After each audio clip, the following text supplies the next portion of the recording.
Hello friends, ಎಲ್ಲರಿಗೂ ನಮಸ್ಕಾರ. ರೇಖಾ ಅಡುಗೆ ಚಾನಲ್ಗೆ ಸ್ವಾಗತ. ಬನ್ನಿ, ಇವತ್ತು ನಾನು ಮಾಡ್ತಾ ಇರೋಂಥ ರೆಸಿಪಿ ಒಂದು ಡಿಫ್ರೆಂಟಾಗಿ ಈಸಿಯಾಗಿ ಬೆಂಡೆಕಾಯಲ್ಲಿ ಪಕೋಡ ಮಾಡೋದು ತೋರಿಸ್ಕೊಡ್ತೀನಿ. ಬೆಂಡೆಕಾಯಿನೇ ಬೇಡ ಅನ್ನೋರಿಗೆ ಈ ಥರ ಮಾಡಿಕೊಡಿ, ಅವ್ರು ಮತ್ತೆ ಕೇಳಿ ಮಾಡಿಸ್ಕೊತಾರೆ, ಅಷ್ಟು ಚೆನ್ನಾಗಿರುತ್ತೆ ಟೇಸ್ಟು. ಇದು ಮಾಡೋದು ಸುಲಭ. ಇದಕ್ಕೆ ಬೇಕಾಗುವ ಇಂಗ್ರೀಡಿಯೆಂಟ್ಸ್ ನೋಡೋಣ.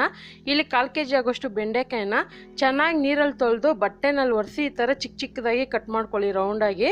ಮತ್ತು ಇಲ್ಲಿ 1 ಕಪ್ ಆಗೋಷ್ಟು ಕಡಲೆ ಹಿಟ್ಟು ತೊಗೊಂಡಿದ್ದೀನಿ. ಬೋಂಡ ಬಜ್ಜಿ ಯೂಸ್ ಮಾಡ್ತಾರಲ್ಲ ಅದೇ ಕಡಲೆ ಹಿಟ್ಟು. ಅರ್ಧ ಕಪ್ಪು ಅಕ್ಕಿ ಹಿಟ್ಟು ತೊಗೊಂಡಿದ್ದೀನಿ. ಅರ್ಧ ಟೇಬಲ್ ಸ್ಪೂನು ಶುಂಠಿ ಬೆಳ್ಳುಳ್ಳಿ ಪೇಸ್ಟು, ಅರ್ಧ ಟೀ ಸ್ಪೂನ್ ಅರಿಶಿನ ತೊಗೊಂಡಿದ್ದೀನಿ.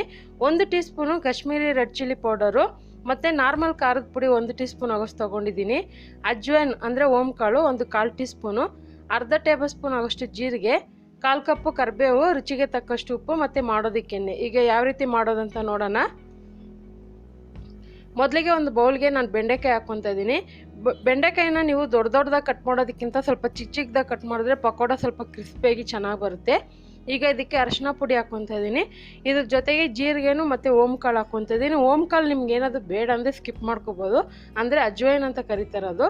ಸೊ ಇದು ಹಾಕೋದ್ರಿಂದ ಚೆನ್ನಾಗಿ ಜೀರ್ಣಶಕ್ತಿ ಕೂಡ ಆಗುತ್ತೆ, ಚೆನ್ನಾಗಿ ಆರೋಗ್ಯಕ್ಕೂ ಒಳ್ಳೇದು ಅಂತ ಹೇಳ್ಬೋದು. ಸೊ ಇದಕ್ಕೆ ಶುಂಠಿ ಬೆಳ್ಳುಳ್ಳಿ ಪೇಸ್ಟು ಮತ್ತು ಖಾರದ ಪುಡಿ, ಕಲರ್ಗೋಸ್ಕರ ಕಾಶ್ಮೀರಿ ಚಿಲ್ಲಿ ಪೌಡರ್ ಹಾಕ್ಕೊತಾ ಇದ್ದೀನಿ. ಸೊ ಇದಕ್ಕೆ ಉಪ್ಪು ಹಾಕ್ಕೊತಾ ಇದ್ದೀನಿ. ಕಾಶ್ಮೀರಿ ಚಿಲ್ಲಿ ಪೌಡರ್ ಇಲ್ಲಾಂದರೆ ನಾರ್ಮಲ್ ಖಾರದ ಪುಡಿನೇ ಹಾಕ್ಕೊಳ್ಳಿ. ಈಗ ಇದಕ್ಕೆ ಕಡಲೆ ಹಿಟ್ಟು ಮತ್ತು ಅಕ್ಕಿ ಹಿಟ್ಟು ಹಾಕ್ಕೊತಾ ಇದ್ದೀನಿ. ಮತ್ತು ಉಪ್ಪೆಲ್ಲ ಹಾಕ್ಕೊಂಡಿದ್ದೀನಿ. ಚೆನ್ನಾಗಿ ಮಿಕ್ಸ್ ಮಾಡ್ಕೊಬಿಡೋಣ. ಇದಕ್ಕೆ ಜಾಸ್ತಿ ನೀರು ಬೇಕಾಗೋದಿಲ್ಲ, ಜಸ್ಟ್ ಒಂದು 5ರಿಂದ 6 ಟೇಬಲ್ ಸ್ಪೂನ್ ನೀರು ಆದರೆ ಸಾಕು. ಈಗ ಈ ಥರ ಚೆನ್ನಾಗಿ ಹಿಟ್ಟಲ್ಲಿ ನಾನು ಚೆನ್ನಾಗಿ ಮಿಕ್ಸ್ ಮಾಡ್ಕೊಂಡಿದ್ದೀನಿ. ಮಿಕ್ಸ್ ಮಾಡಿದ ಮೇಲೆ ಇದಕ್ಕೆ ಒಂದು 2ರಿಂದ 3 ಟೇಬಲ್ ಸ್ಪೂನ್ ನೀರು ಹಾಕ್ಕೊಂಡು ಫಸ್ಟು ಮಿಕ್ಸ್ ಮಾಡ್ಕೊತೀನಿ. ಇದು ಜಸ್ಟ್ ಕೋಟಿಂಗ್ ಥರ ಇರಬೇಕು, ಅಂದರೆ ನಾವು ಹಾಕಿರೋಂಥ ಸ್ಪೈಸಸ್ಸು ಹಿಟ್ಟೆಲ್ಲ ಬೆಂಡೆಕಾಯಿಗೆ ಅಂಟ್ಕೋಬೇಕಷ್ಟೇ. ಜಾಸ್ತಿ ಇದನ್ನು ಬೋಂಡ ಕಳ್ಸೋಕೆ ಹೋಗಬಾರ್ದು, ಯಾಕಂದರೆ ಬೆಂಡೆಕಾಯಲ್ಲಿ ಫಸ್ಟೇ ಲೋಲೆ ಥರ ಇರುತ್ತೆ.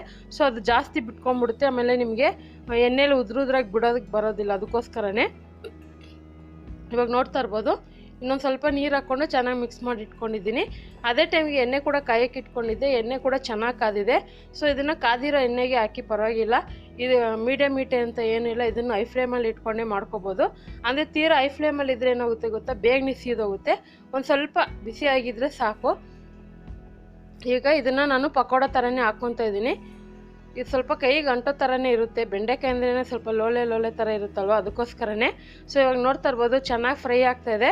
ಆ ಎಣ್ಣೆಲಿರೋಂಥ ನೊರೆ ಎಲ್ಲ ಕಂಪ್ಲೀಟಾಗಿ ಕಡಿಮೆ ಆಗಲಿ. ಆನಂತರ ಇದನ್ನು ತಿರುಗಿಸ್ಕೊಳ್ಳೋಣ.